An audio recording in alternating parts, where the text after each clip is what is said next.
Clerk to call the roll. Calling the roll, Mr. Miller, Here. Mr. Jones, Here. Ms. Simon. Ms. Simon is absent. Mr. Hairston, Here. Mr. Gallagher, Here. Mr. Schron, Here. Ms. Brown. Here. We have a quorum, and I'd like the record to reflect that Ms. Baker is in attendance. Great. Thank you, Ms. Baker, for being with us today. And my next item is as to whether there is any public comment related to the agenda. No, Mr. Chair, no one has signed in. Okay. Great. Next item is approval of minutes from the April 17, 2017 meeting. Those minutes are in your packets. Do we have a motion relative to those minutes? Second. It's been moved and seconded to approve the minutes from April 17th. Any discussion? Hearing none, all those in favor say aye. Aye. Any opposed say no. The ayes have it, and those minutes are approved. Before we get on to our main item for the day, I have a couple of announcements. The first one is that our next finance and budgeting meeting will be on our regular date and time 2 weeks from today, on Monday the 15th at 1 o'clock. And that is going to be our first quarter financial update from budget and management. So that's a very important meeting that kind of gives us a direction as to how we're doing in 2017. So I would encourage everybody to come. And along with that, Director Keenan has asked us to consider the possibility of making a change in the way the budget is presented. And currently, as you know, for each department, there's three categories that are presented. There's personnel costs, there's capital costs, and then there's other operating, which includes the contracts and other things that are not personnel related. And we've been asked to consider the possibility of collapsing the second two, the capital and the other operating, into a single category, which would reduce the number of transfers needed, and so I would like for everybody to think about that between now and the 15th, and we'll include that in our discussion with the first quarter on the 15th. The second announcement is that the following finance and budgeting meeting after that one will be on our regularly scheduled time slot on Monday, June 5th at 1 o'clock. And at that meeting, we're going to have the first of what I intend to be quarterly meetings to review the scheduling, the progress, the methods, the program for the implementation of the ERP project, and also to look into what we project the cost savings to be, how we think those cost savings would be achieved, what the timing of the cost savings would be, so that we can do some oversight and also get a good understanding of how that very important project will impact county government. So that's on June 5th at 1 o'clock. Okay? So that completes the announcements. I would now move on to number 5 in the agenda, Resolution 2017-0082. And I will also note that Ms. Simon is joining the meeting. And before you read the agenda, we had a couple of announcements. The first is that 2 weeks from today is the first quarter update, and during the first quarter update, we're also going to discuss the possibility of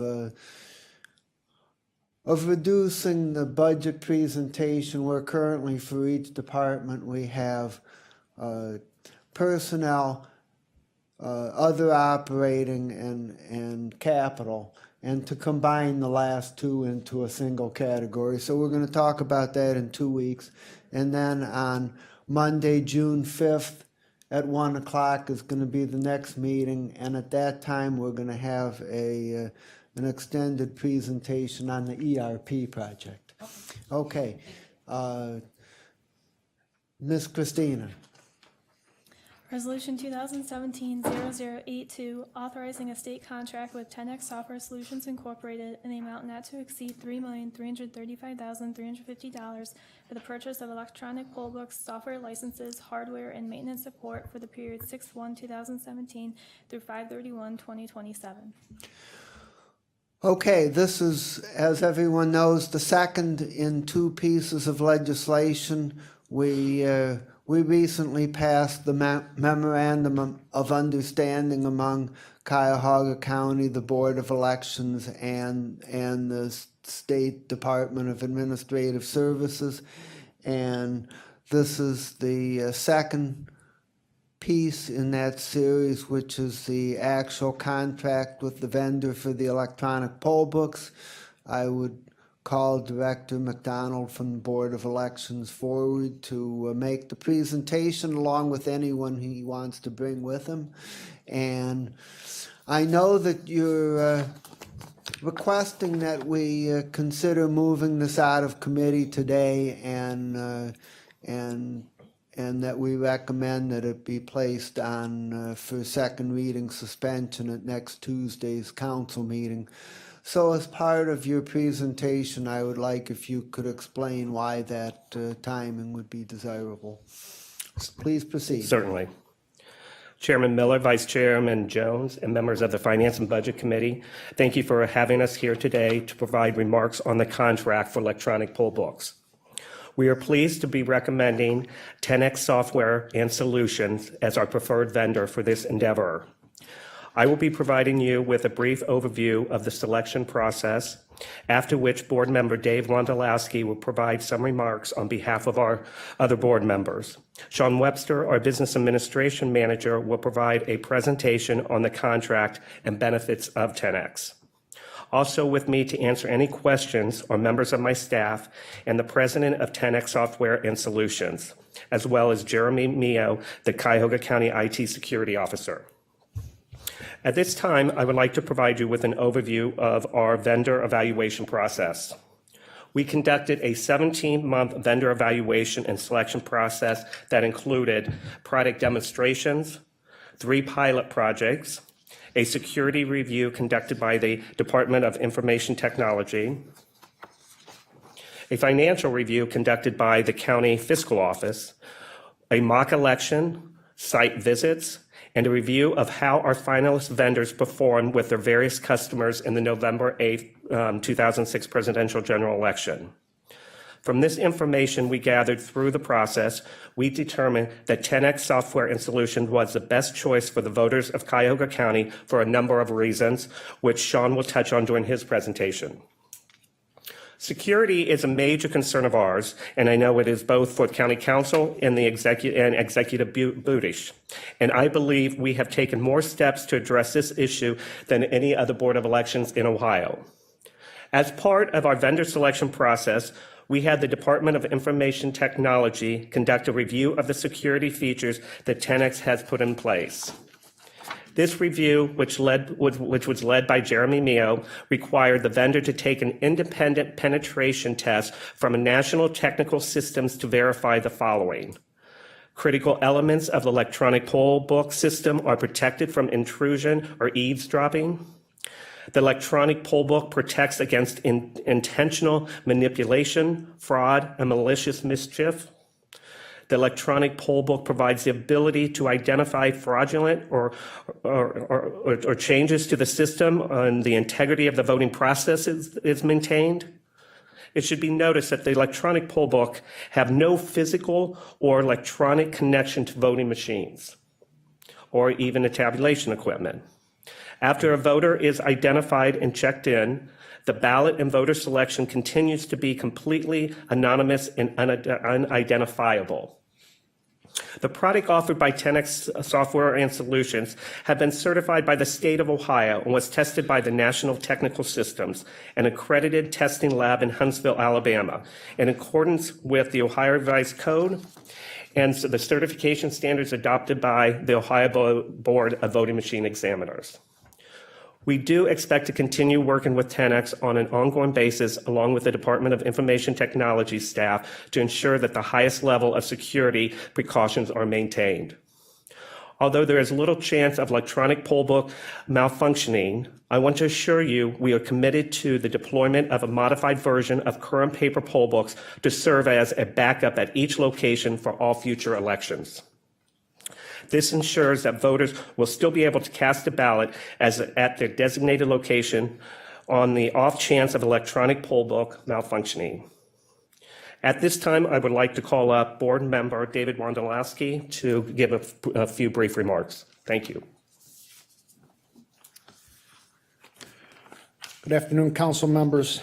On behalf of our fellow board members, I'm excited about the purchase and future implementation of electronic poll books throughout the county. Electronic poll books have been utilized in Ohio election jurisdictions for many years and have received positive feedback from voters and administrators alike. These devices will provide many advantages for voters of Cuyahoga County and the administration of elections. They provide a method to streamline the check-in process while simplifying poll workers' duties, enhance internal Board of Elections processes and procedures, and provide the most accurate and reliable records available with regard to voter participation. The Ohio Secretary of State's office has strongly encouraged the purchase of electronic poll books, and the Ohio General Assembly has allocated funds for their purchase. Additionally, the Bipartisan Association of the Election Officials has unanimously supported and advocated for the adoption of electronic poll books. The board is enthusiastic to be able to offer improvements to the voting process by utilizing electronic poll books, and with the majority of the funding being provided from the state. The Precinct Central touchpad offered by 10X Software Solutions has been approved by the Ohio Board of Voting Machine Examiners and certified for election use by the Ohio Secretary of State. The board has done our due diligence during the selection process, as the director mentioned. It was a very thorough and methodical review of each vendor, and especially the top two vendors. The board unanimously approved the implementation of electronic poll books in Cuyahoga County and the selection of 10X Software Solutions as our vendor. Time is of the essence. We would like to see this moved out of committee today so we can have a second reading at next week's meeting. Thank you very much. Sean, if you would like to come up and provide your presentation, would you also touch on the questions that Chairman Miller asked about why it's important that we proceed with approval today and then suspend rules at second reading? Sean Webster, Business Administration Manager for the Board of Elections. So at our last committee meeting, we covered a lot of information about electronic poll books. So this presentation is really going to be focused on the vendor, the benefits of the vendor, and then the contract costs and terms. And just to address the question of why we are requesting second reading approval, we have to submit our reimbursement request to the state of Ohio by May 31st for approximately $1.4 million in reimbursement funds for this purchase.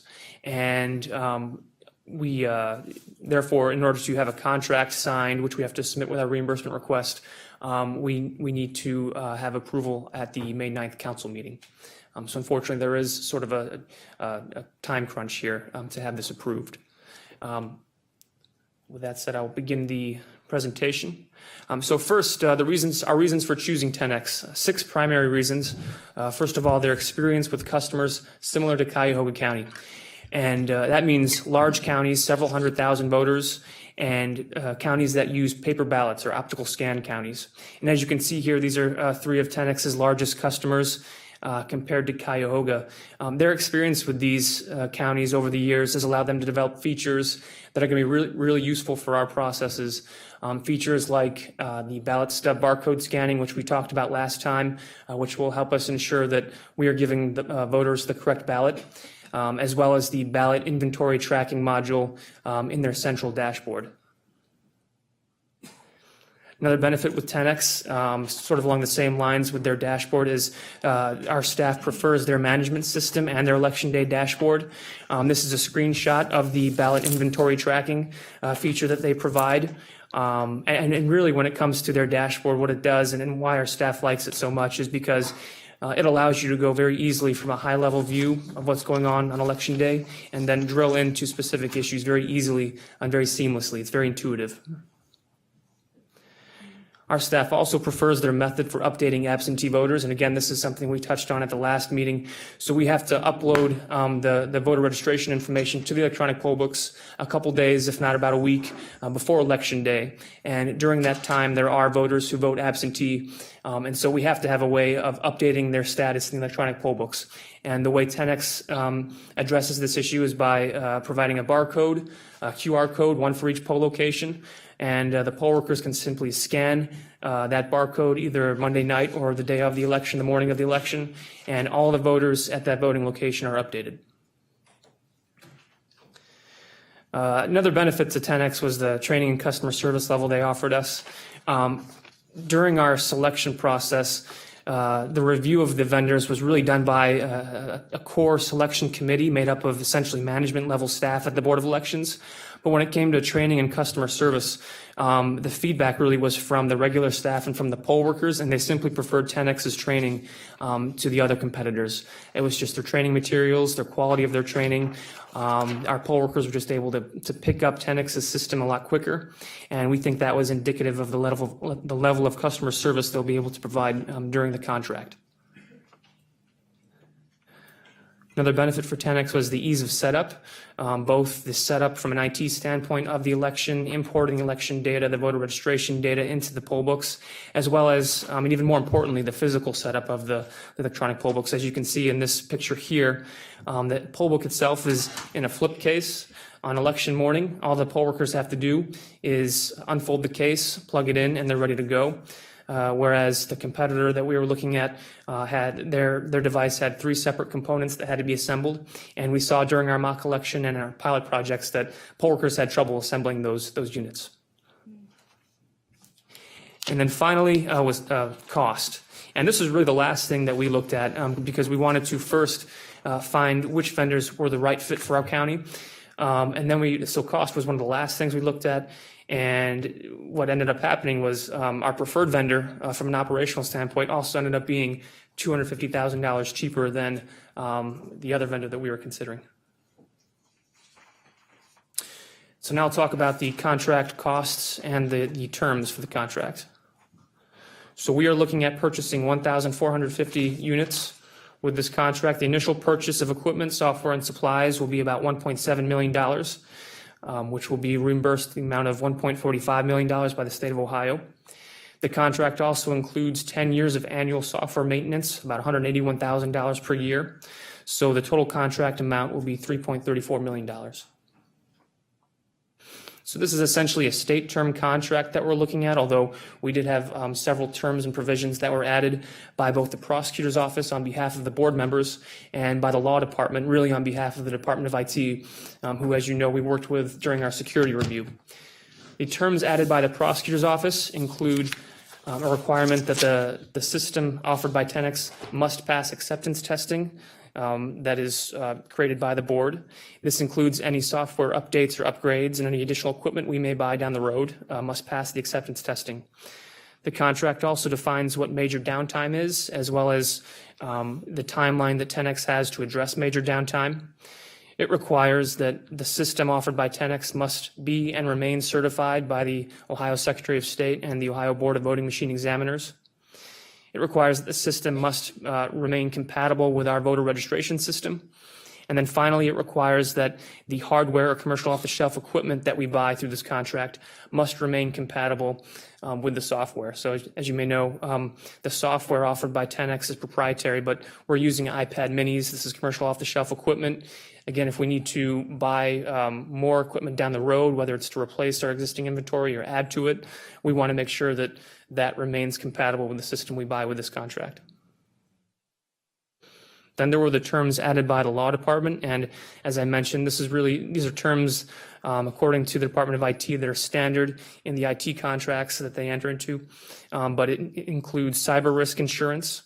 It also includes several provisions related to security, including provisions that address security breaches, provisions that set the security standards, address the handling of county data by the vendor, as well as the transfer of that data, and then provisions that set encryption standards.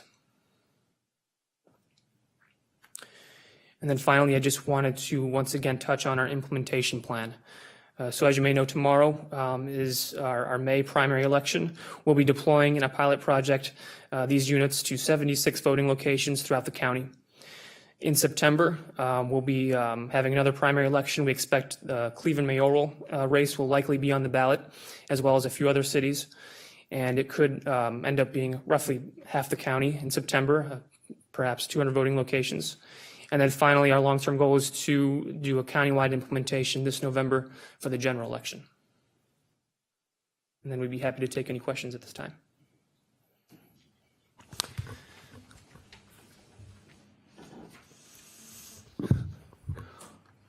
Okay, thank you for the presentation, and our program is that we're now going to have a round of questioning from the committee, and then we're going to hear from Ms. Adele Eisner, who's asked to present as an opponent witness, and also have questions if there are questions for Ms. Eisner. And then after that, we'll see if the committee is ready to make a decision today. And we're going to start with Ms. Brown. Thank you, Mr. Chair. At the very top of the presentation where you shared the number of registered voters and the units purchased, I was noticing that Palm Beach had 2,800 units purchased to our nearly half at 1,450 for similar size. Why such the difference with the population being? I could probably have the vendor come up here and explain maybe the difference. It could be that Florida operates under different voting environment than Ohio. So I know they have early voting centers throughout the county during the early voting period, so they may have purchased more units for those early vote centers. But if the vendor wants to. If you would introduce his name. This is Ravi Kalam. He's the president of 10X Software Solutions. Thank you, Sean, and thank you, committee members. You've identified the point. Florida actually has a 2-week early voting period and with a vote center model. What it means is that anybody in the county can go to any location, and usually they run anywhere from 50 to 100 locations depending on the size of the election. And each one of those is vote centers, which means that their check-in stations can be up to 80 or 100. So it's a different model. And Florida has a different real-time requirements with respect to mail-in ballots as well. So all those kind of impact the numbering. And I think given the Ohio practice and given all the other counties that have used our solution in Ohio model, we're pretty comfortable with the number. And of course, Sean and Director Pat, of course, would be the one to comment on that, but I feel pretty good about it. Okay, thank you. And then with regards to storing the election results, I personally had the experience of where there was a close race and my opponent contested the results. And so we had to go through the process where we went down to the board and actually went through ballots. So how does that translate in with electronic poll books?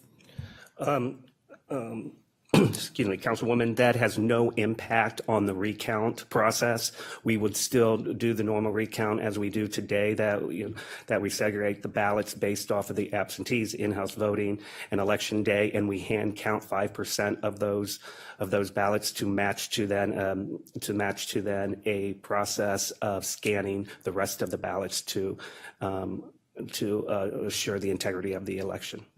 So just so I'm clear, so the ballots themselves, once they are completed, will be printed? Is that?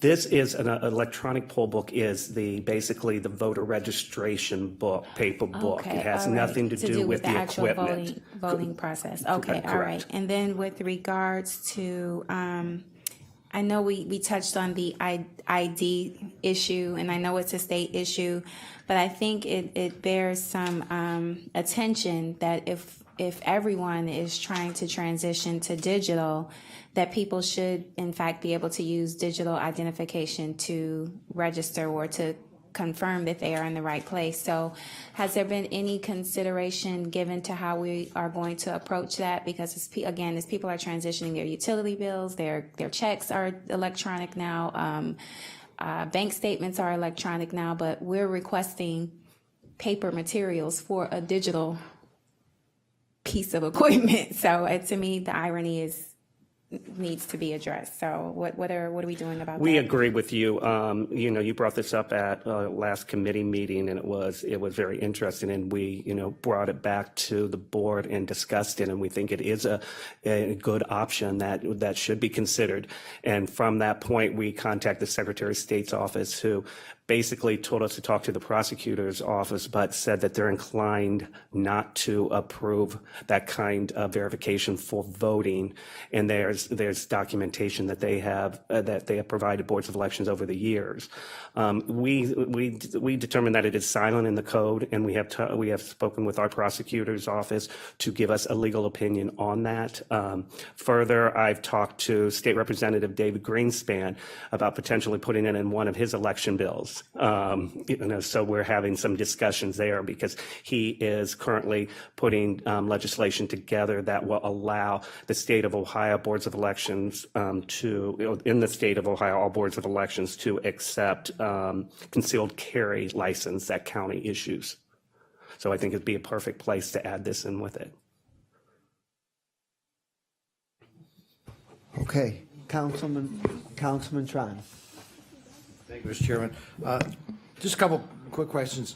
One of the price differentials you raised was between 10X and the other competitor, but as I recall, the competitor had full iPads versus minis. So what dollar value was there between those two? I mean, it just seems like we ought to be at least comparing apples to apples in that. Well, the competitor that we had, No Ink, their system couldn't use iPad minis. No, I understand that, but a full iPad costs quite a bit more than an iPad mini relatively. Right. And so that cost difference, that $250,000, is mostly related to the more expensive iPad that their system requires. Okay, so it is a different product. So in fairness to that. Right. Right. I These mean, iPad these Mini systems. is only X size and a full iPad. So I just more curious as to what the price differential was of those two out there. Uptime promise. What's the uptime percentage promise, which is traditionally given on something of this nature? The uptime percentage promise? Yeah. You're talking about a service level agreement, or, okay. Let me just reference the contract real quick, because we did have the law department add those provisions. That wasn't in there initially in the original? It was not in the state contract initially. The law department had to add that in, yes. The state contract did not have an uptime percentage? Oh, my goodness. Uptime percentage is essentially 99.99%. That's pretty good. Okay, I'll accept that. And then someplace I thought we were discussing savings going from printed book to at every location stacked up versus using the poll book. I haven't heard that being presented here today, and I thought there was anticipated some significant savings. I'd love to hear what's the dollar value savings that should be gleaned by using electronics, because I mean, every place else there's savings as a result of going electronic, whether it's banking or airlines or whatever. What do you anticipate the savings will be? Certainly. So a lot of these things are still fluid in terms of the savings. Give me a range. I don't. Yeah. At the last meeting, we had estimated up to almost $300,000 per year in savings. Now, again, that's fluid. That includes cutting one poll worker per location for each election, which is actually something that we did this year in the anticipation that we would be getting electronic poll books. And so as long as we get electronic poll books, I think that's something that we feel pretty comfortable doing in the years ahead, except maybe in a presidential election. We also have about $30,000 per year in savings in temporary staff, and that's guaranteed. That's staff that we no longer need to do the voter history process, which is that manual processing of the paper poll books after an election to update voter records.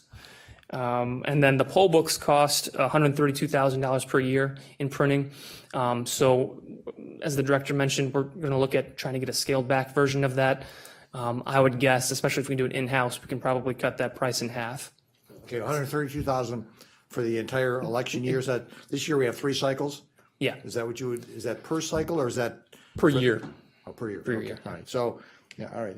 I would just encourage you to make sure the world knows that we're looking at potentially up to $300,000 as savings.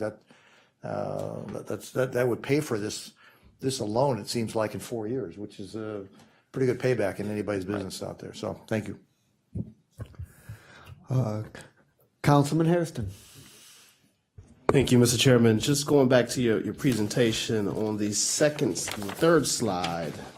fourth slide, we talked about the updating method for absentee voters. I got kind of lost in that part of it. Can you go back over that for me? Sure. So we upload the voter registration information to the electronic poll books, say about a week out. We do that ahead of time before election day because we have to test them, we have to get them ready, we deploy them to the locations. And so during that week span, we have additional voters that come, they vote absentee, they request an absentee ballot. So those voters can't vote a regular ballot on election day. And so we have to update their status in the electronic poll book. And the way that this vendor does that is by providing a QR code, essentially one per location. And then the voters scan that QR code with one of the electronic poll books. There'll be at least 2 at each location, but they just have to scan it once. And it updates the status of all of those supplemental absentee voters so that they won't double vote essentially at that location. So is that for folks who've requested a ballot and who has not yet sent it in or have voted? Or As long as you requested a ballot. as yes. long as you requested a Right, ballot? right. And that's a state law. I mean, we do the same thing with the paper poll books now. So if someone comes, you're supposed to drop your ballot off if you filled it out at the drop-off box at the main location. So is someone able to now come and bring that to the location and scan it, or no? Unfortunately not. That is still the normal process is still the same. Right. to drop it off. And what that voter would do, though, is if they tried to vote at the location, they'd have to vote a provisional ballot. And so if they ended up not turning in their absentee ballot, that provisional ballot would be counted. Then it will be counted. Right. Okay. All right. And on your follow-up questions that you submitted answers to follow-up questions you submitted, the backup paper poll books, it says, I've decided to ensure we deploy backup paper poll books at each one location for all future elections. So that will be, I'm assuming, 1 book per location, because last meeting Chantel had the question about what happens if these things go down and not having a paper backup, because initially I understood that you guys were not going to have any backup materials, but it looks like that we will have at least 1 per poll site. That's correct. I heard your concern, and we talked about it with the management team, and we think that we could have a modified version of a poll book per location that is relatively inexpensive to do in-house. So at no time would we ever have the issue of needing to deploy, right away, new poll books out there to continue voting. So in this capacity, we will continue to vote, and we'll do it with a modified version of electronic poll book per location instead of per precinct, so we would still be able to benefit from the electronic poll book savings. And I'm glad you said that, because my next question was going to be, do we plan to still achieve those savings if we print the modified version of the poll book? So I'm guessing we still intend to save the dollar amount that you all have indicated today? It'd probably be slightly less than the dollar amount that Sean indicated due to the fact that we did that number before committing to continuous paper poll books. But in the overall, location. it'll be significant still. Yes, absolutely. Thank you. Ms. Simon? Thank you. Just as a follow-up, this says you would immediately deploy, let's see, the books, or are the books going to be at each site anyways, whether would there's a be- malfunction or not? Yeah, They're they would just be gonna at each there site anyway. Just as a matter of course. Okay, good.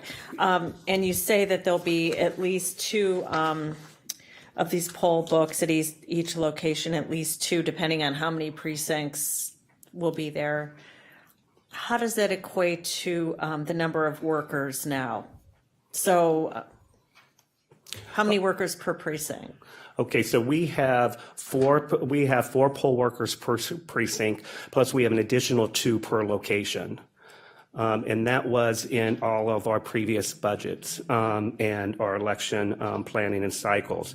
This year, due to the anticipation that we knew was going to happen with e-poll books, we have 4 poll workers per precinct and 1 additional poll worker per location.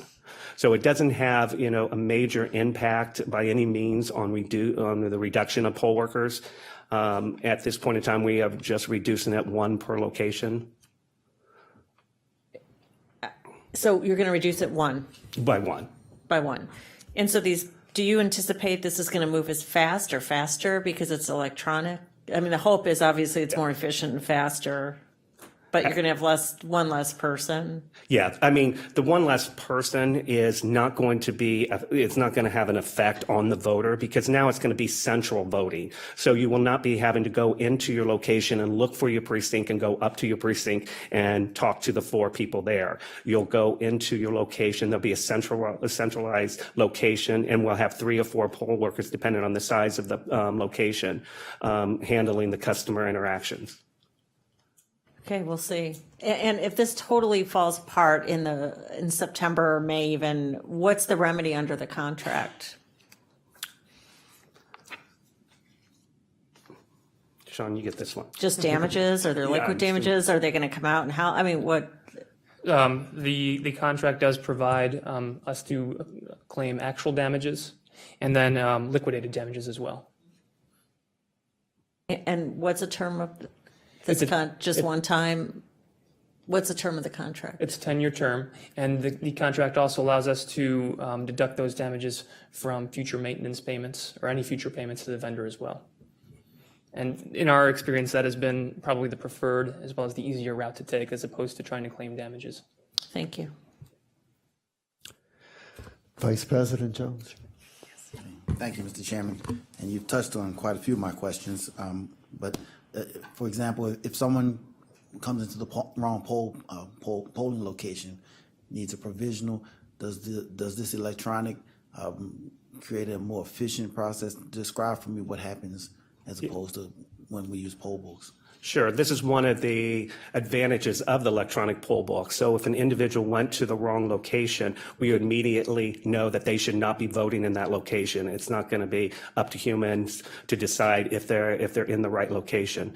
And at that point in time, they will be able to vote a provisional ballot, but at the right location. We'll be able to look them up and print out a map of the location that they should be voting in and give them that to take to the new location. So we are anticipating it to drastically reduce those people that voted in the wrong location where the vote wasn't counted in the past.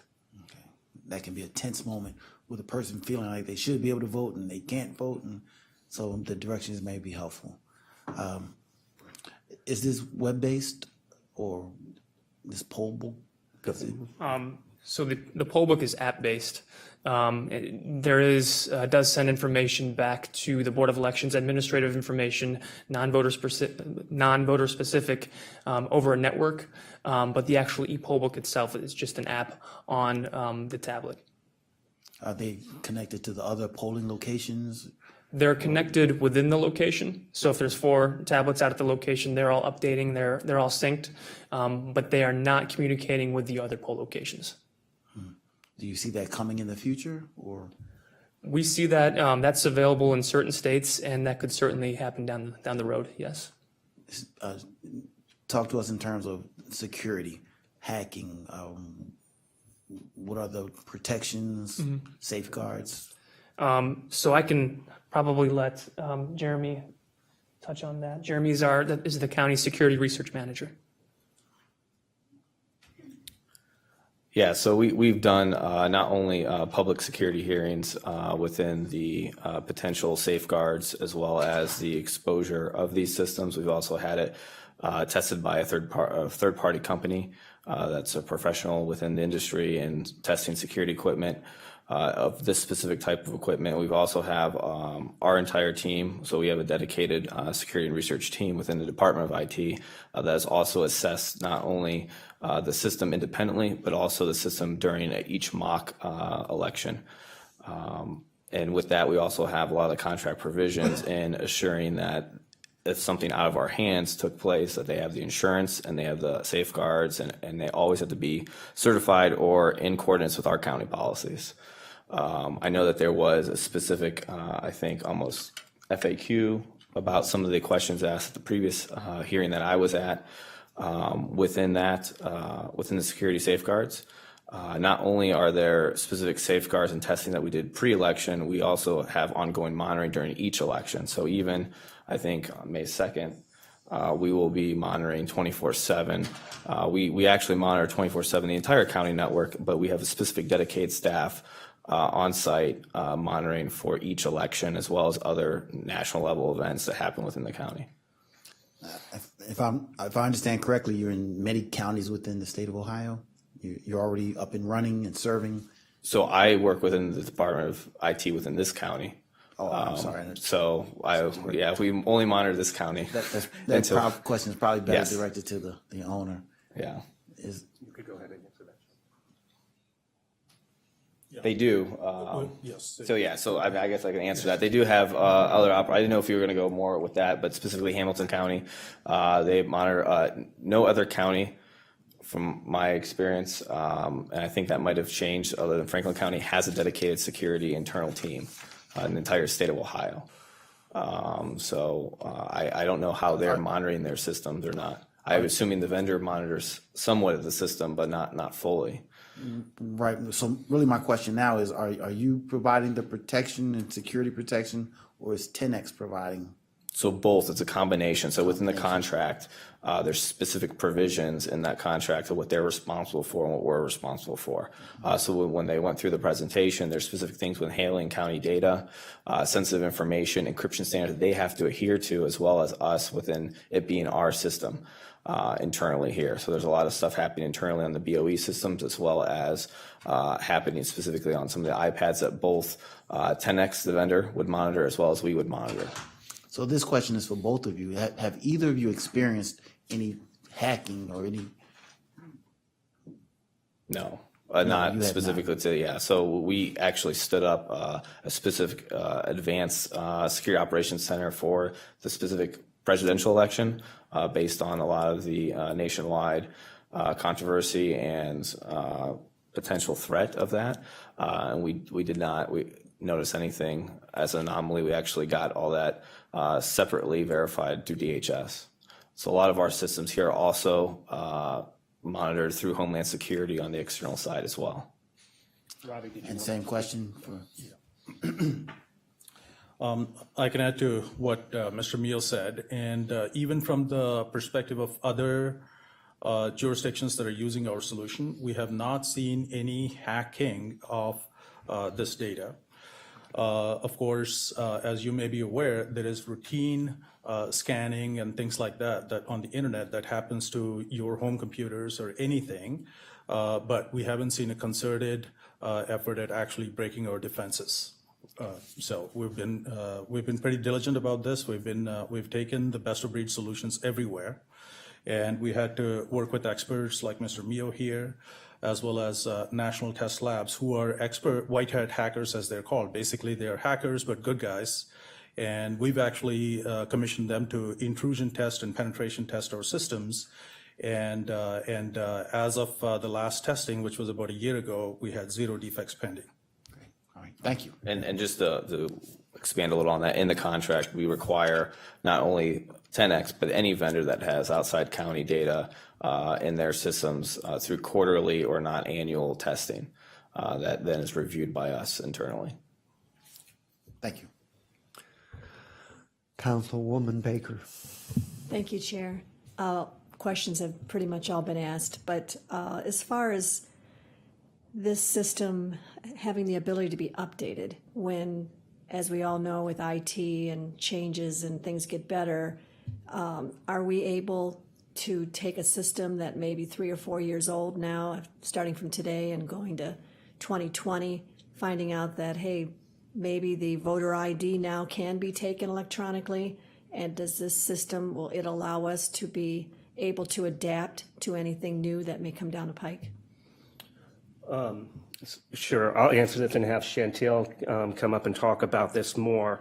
But what we are purchasing is, the iPad, and we have asked for a guarantee, through contractual terms that it would be compatible as we grow and go down the road in terms of, compatibility and new technology that will be out there.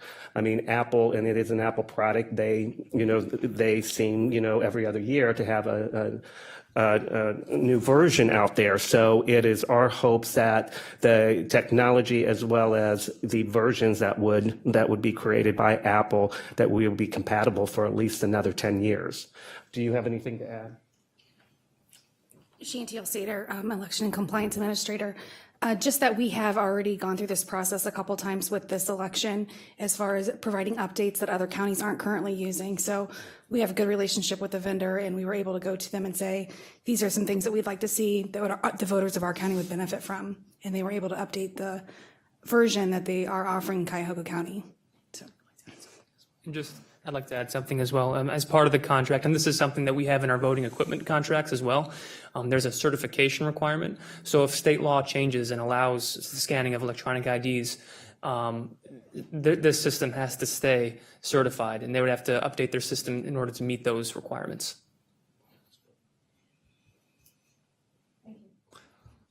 Okay.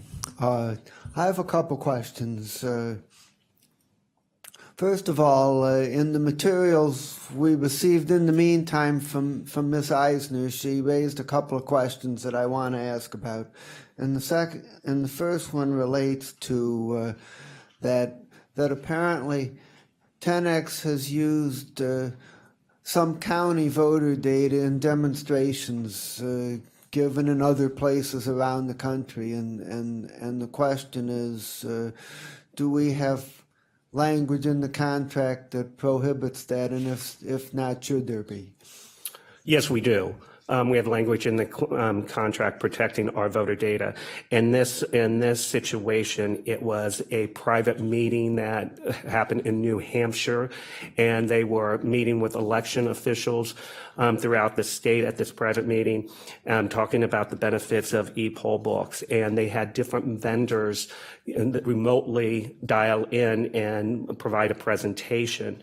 And 10X did use one of our voter data files with one individual's name to show as an example, but it wasn't like it was mentioned that they were using our data and throwing it out there without any controls in there. But so I think that was taken out of context, of course. But in our contract, if you'd like to mention what we do have in there once. There's a specific provision in the contract that says that the vendor shall not, without our prior written consent, copy or use our data or share the data except to carry out its obligations under the contract. Okay. Second question is, do we have measures in place to ensure that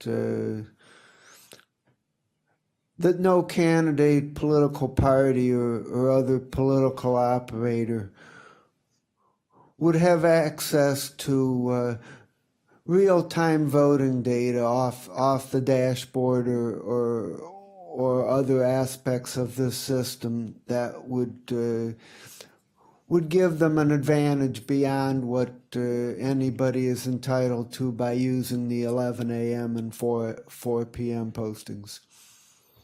Currently, there is no real-time data in voter-specific data that will be transferred from the polling locations to the dashboard here in downtown Cleveland, our headquarters.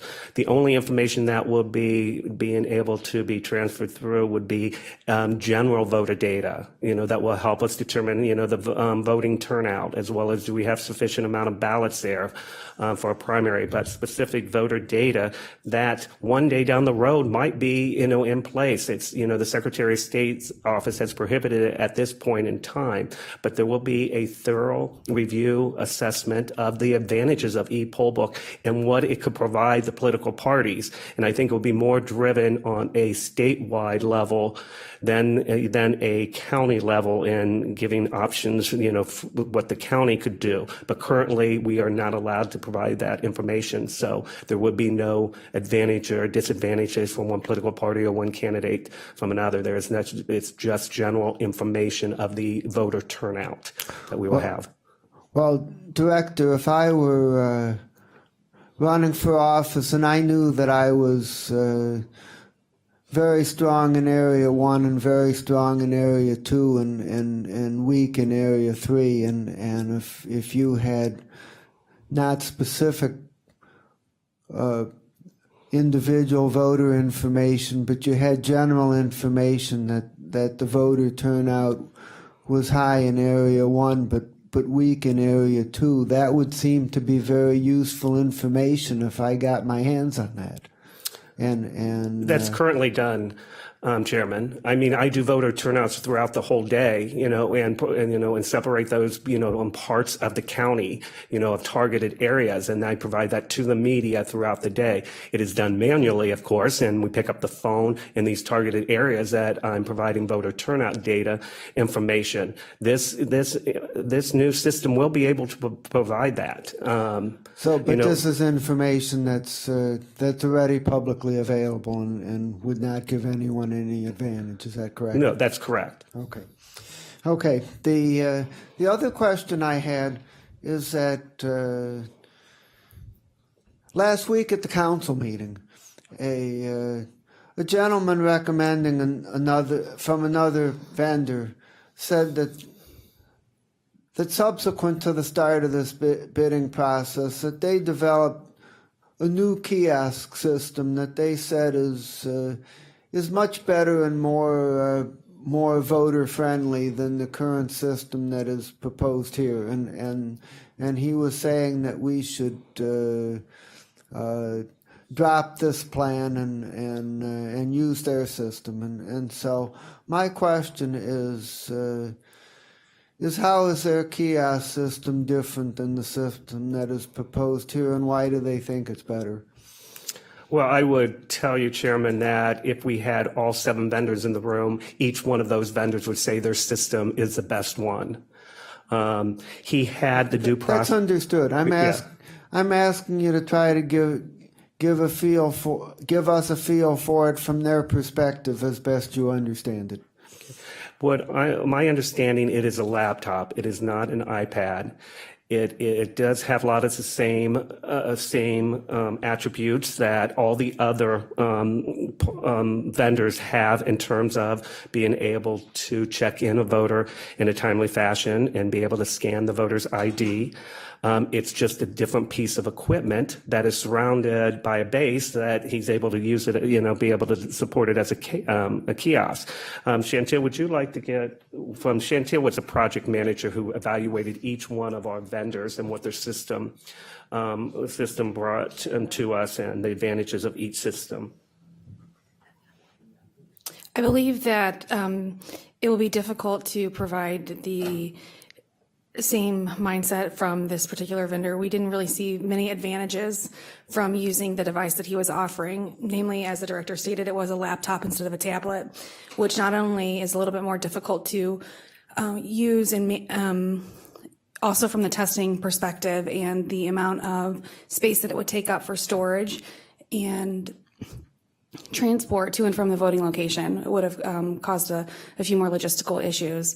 In addition to that, it had several different peripheral pieces. So where the iPad itself has the camera built in and it has a scanning device built in. This had an additional piece that was required to be plugged in via a wire or a USB port. So there were several different additional pieces that a poll worker would have to set up on election day. I do believe the one thing that they have changed since we looked at their system is that they were able to provide a case that would allow all of the separate peripheral units to be plugged in advance. So that would require an election official at the Board of Elections to prepare it, but the individuals at the polling locations would simply be able to turn it on. Regardless, it was approximately 7 different pieces of equipment. Thank you. Does anybody else have any questions before we turn to Ms. Eisner and Ms. Brown? Thank you again, Mr. Chair.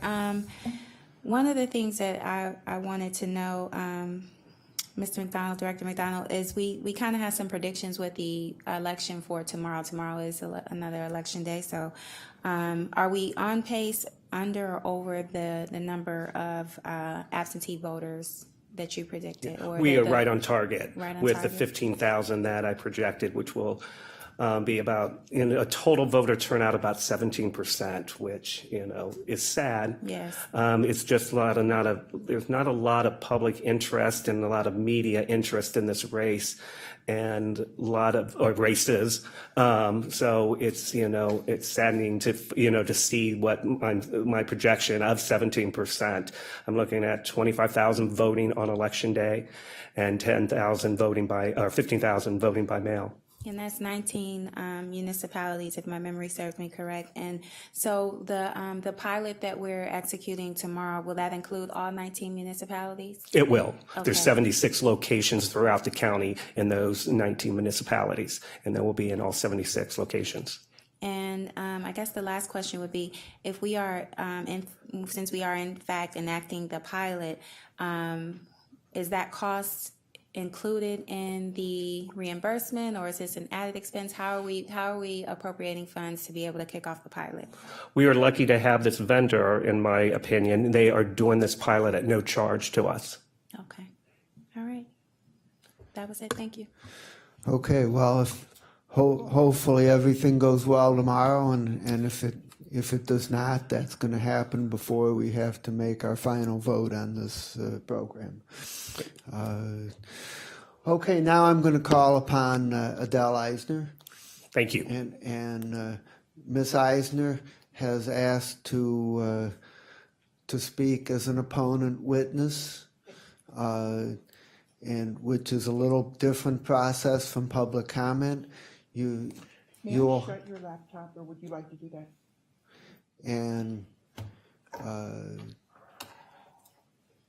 you will have up to 6 minutes. 6 minutes. 6 minutes for your presentation, and following your presentation, if any of the council members have questions for you, we can have an interaction, which we do not do on public comment. So it's a little more extensive process. Please appreciate proceed. that. Okay. I appreciate that. Thank you. Adele Eisner, and I live in Shaker Heights, Ohio. I came to stand unequivocally against this contract, actually. One of the things in the contract is that it seems to remove it attempts to remove most of the responsibility and the liability from the county and the County Board of Elections in total as one. In doing that, to say that it says that all the breaches are completely at the fault of 10X, I find that kind of astounding.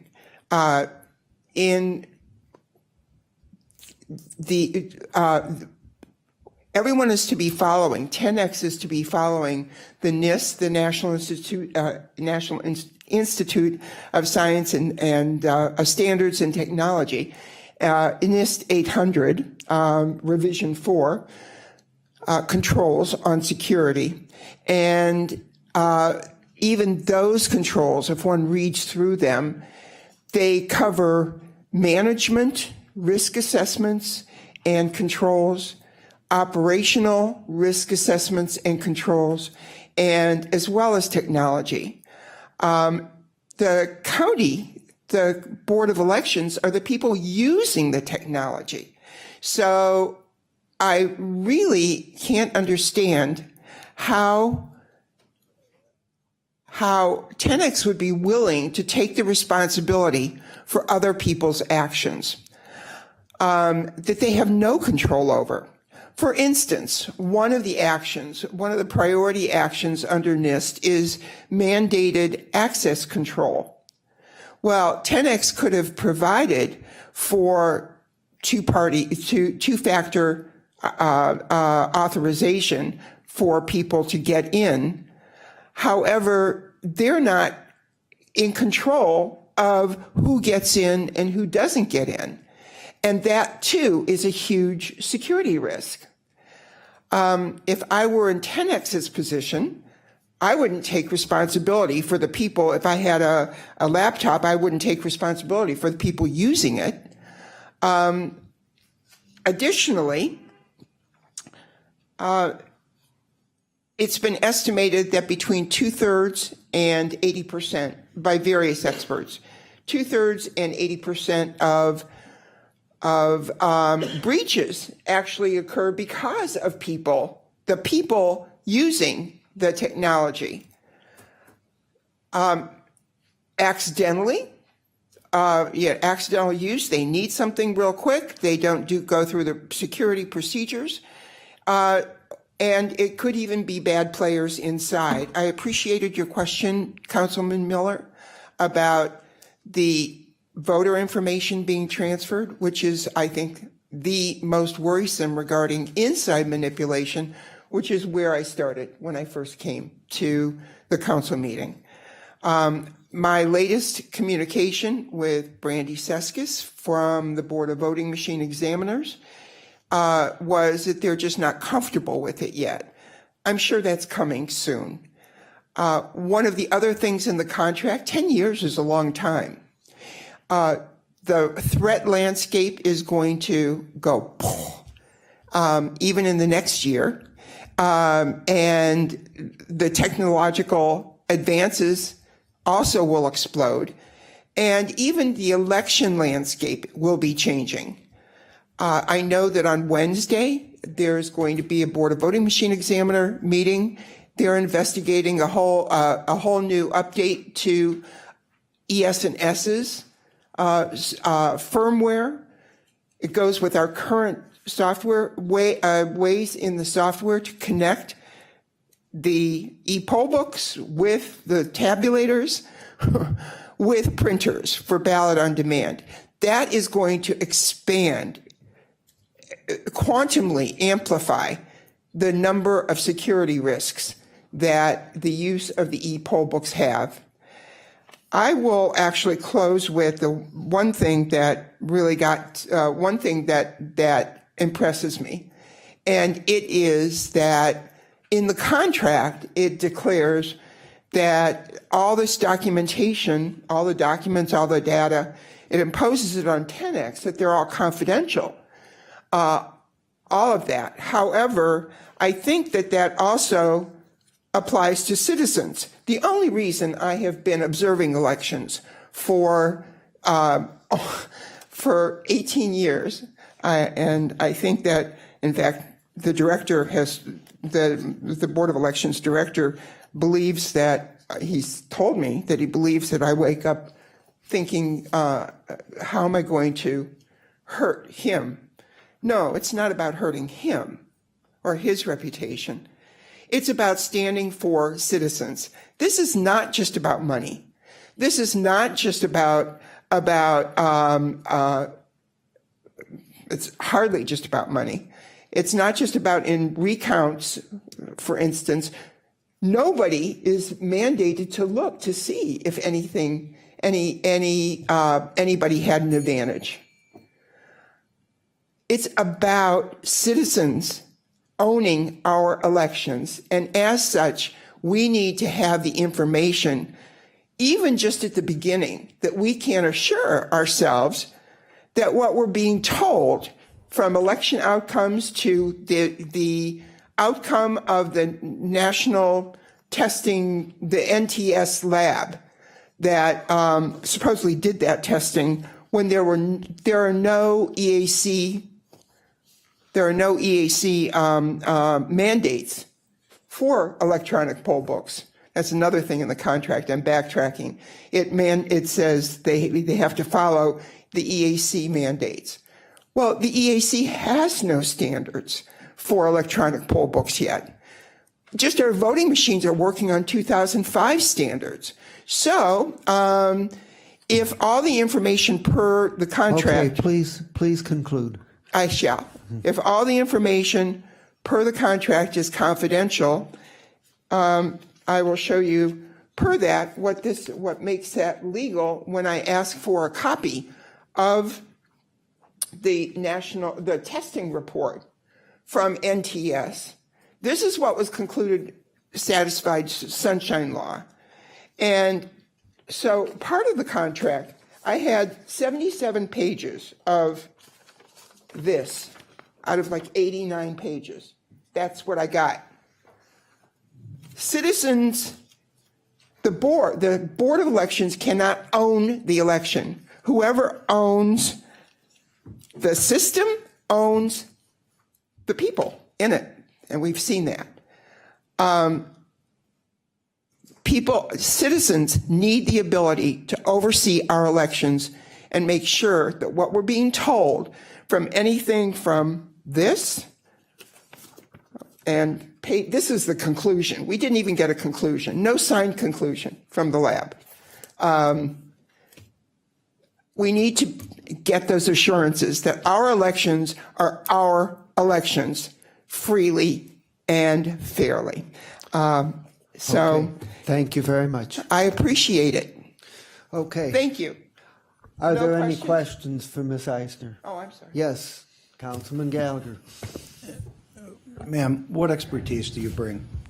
The expertise that I bring is 4 quarters of cybersecurity learning at Cleveland Marshall, and much study before that, much research before that. Okay. I can appreciate your passion, but I've sat here twice now listening to you, and the first time you started traipsing into some dangerous areas, talking about people, hearsay.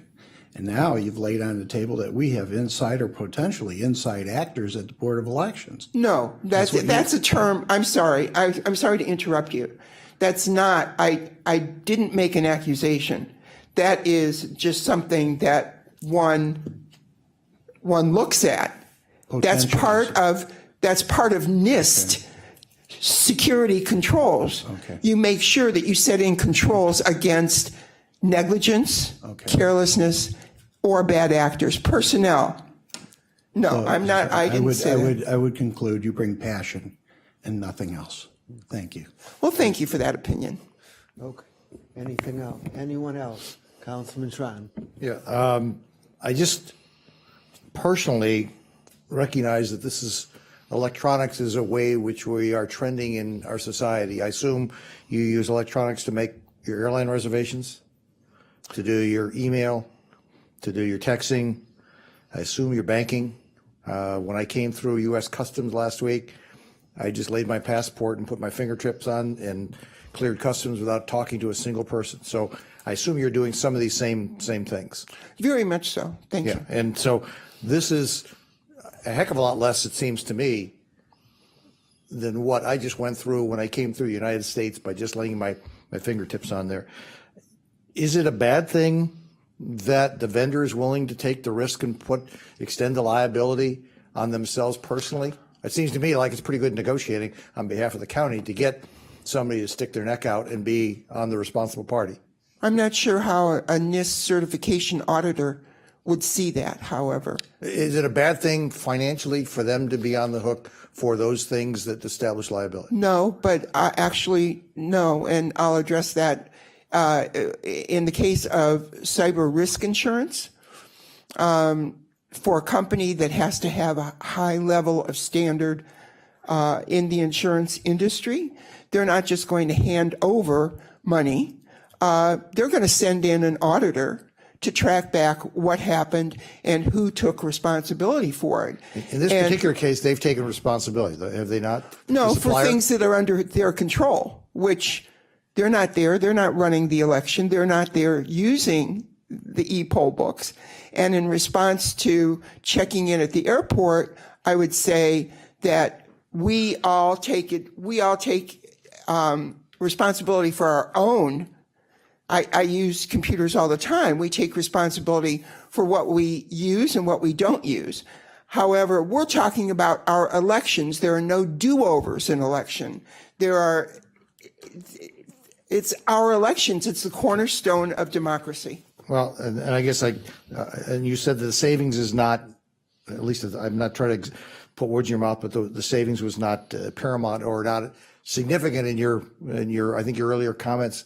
But to me, $250,000 to $300,000 per election cycle is significant in regards to taxpayer money. So that is an impressive number in my opinion. It's an impressive number, and I also think that it's impressive when citizens don't have doubt and can go in and can backtrack that what we've been told is correct.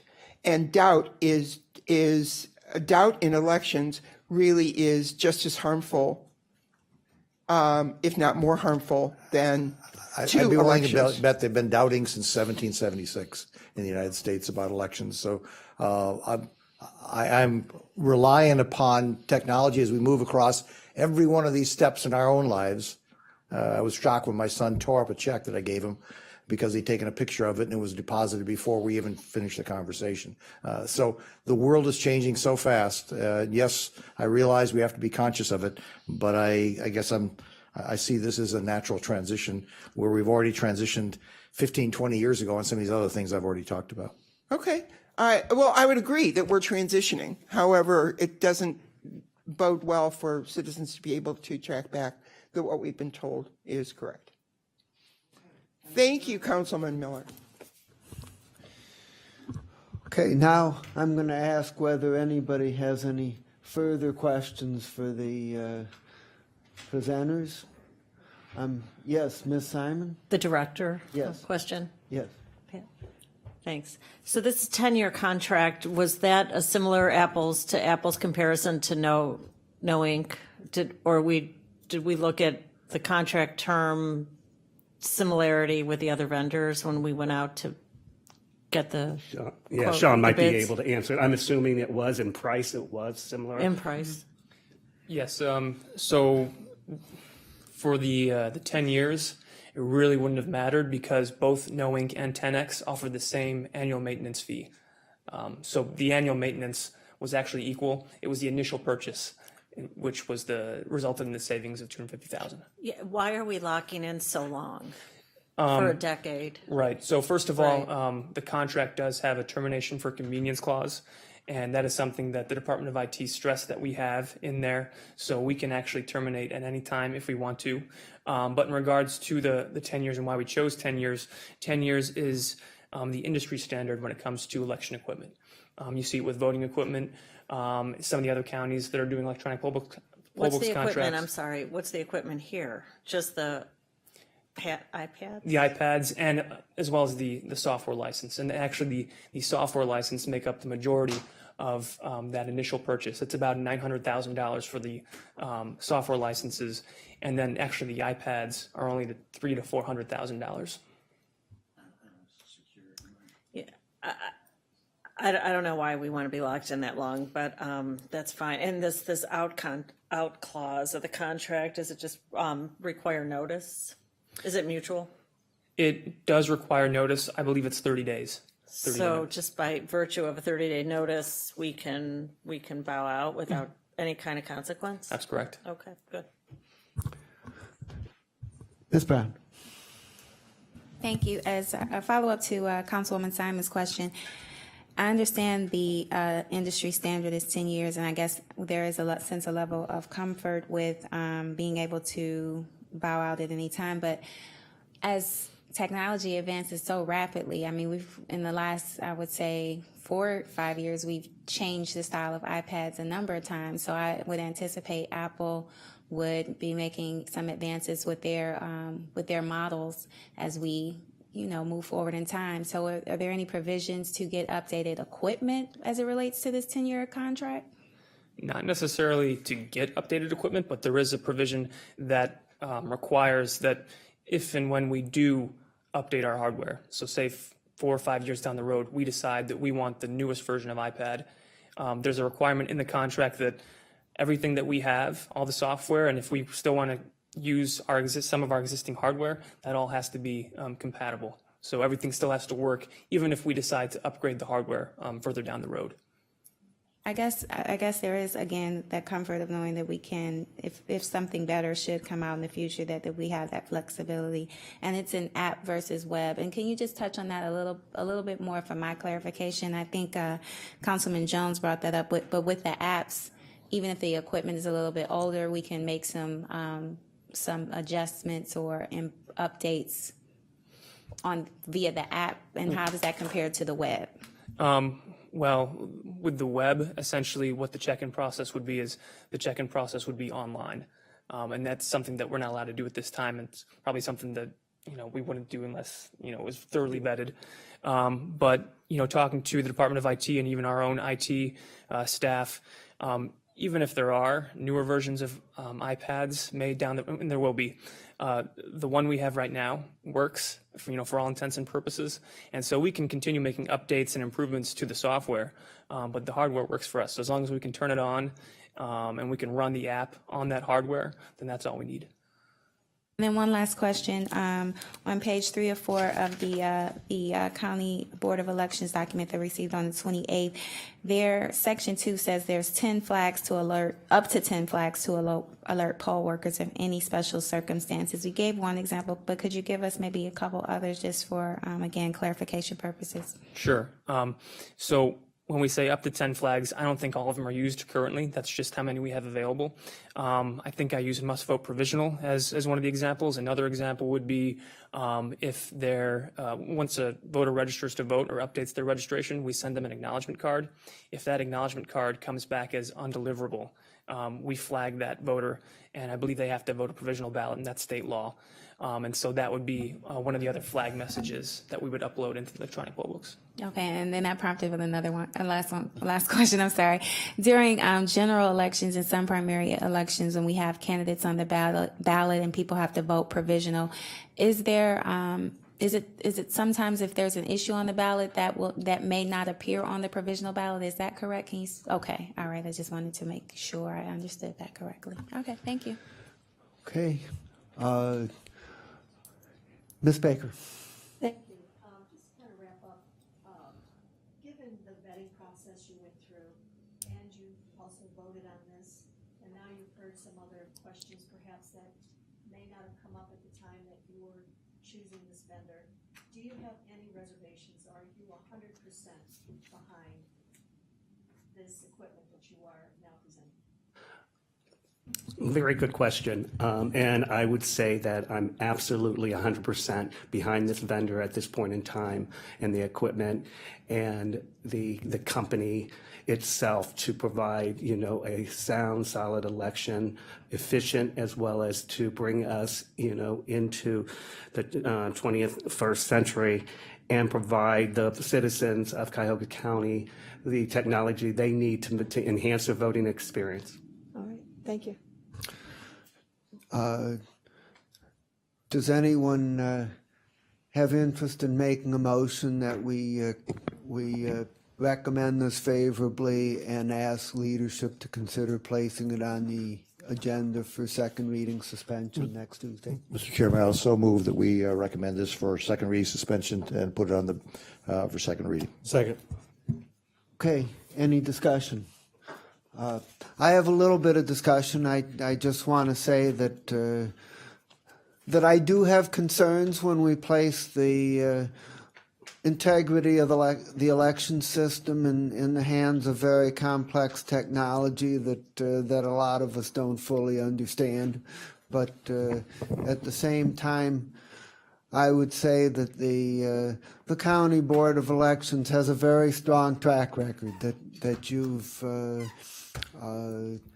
run very good elections in Cuyahoga County, and that this proposal has the support of the leadership of the election board and the members of the board, both political parties, and I think that's a very strong recommendation, and I would also say that society is going electronic, it's going paperless, and I appreciate what you decided about the paper backup, but I hope that at some point down the line we might be able to review that if things perform very well for a number of years and consider going completely electronic. So based on the track record and your recommendation, I'm on board.